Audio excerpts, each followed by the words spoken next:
Hey, uh, happy Tuesday. So I'll let you in on a secret that's not really a secret. So Pastor Aaron and I pre-record our devotional videos, really kind of all in one batch. The only reason I bring this up is because we're talking about grief and because we're talking about mourning. We're talking about those things uh, because of the violence and tragedy that we saw here in Nova Scotia on Saturday and into Sunday, and we don't know what the rest of this week is going to look like. I can guess. I can guess that there'll be ways that that us as a public find an opportunity to express our grief, but I don't know what those are going to look like yet. So I'm not able to talk about them. Um, as we know more, we'll certainly share things on Facebook, but we won't be able to be as kind of cutting edge or cutting news up to date as we go. But there are still some really important principles that we want to talk about um, each day. Yesterday we talked about maybe you didn't want to feel comforted. We used the passage through Jeremiah and Matthew, where Jeremiah poetically talks about Rachel not wanting to be comforted because her children are no more.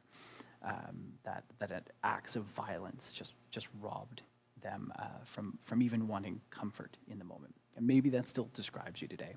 And if that still describes you today, I get it.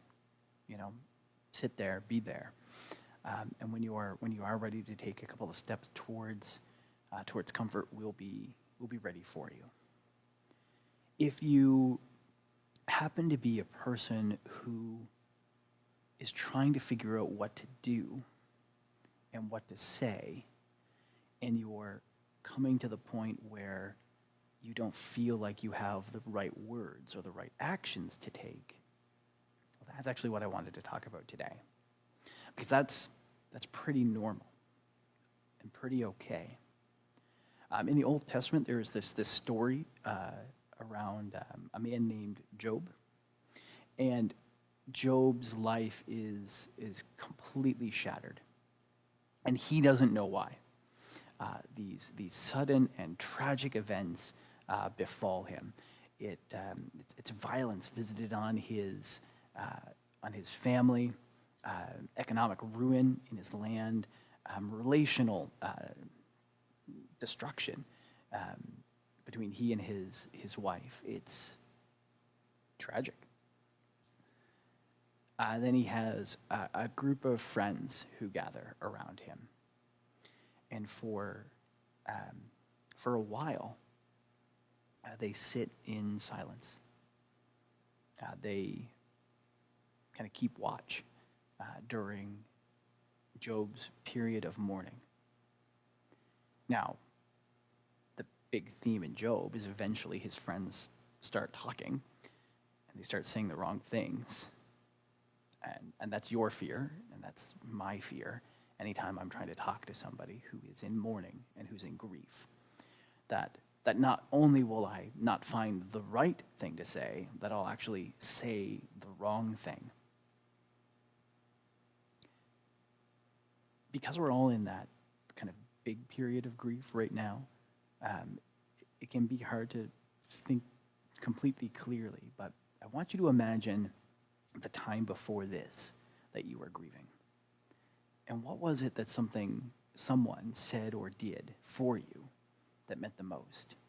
And was it something that they said?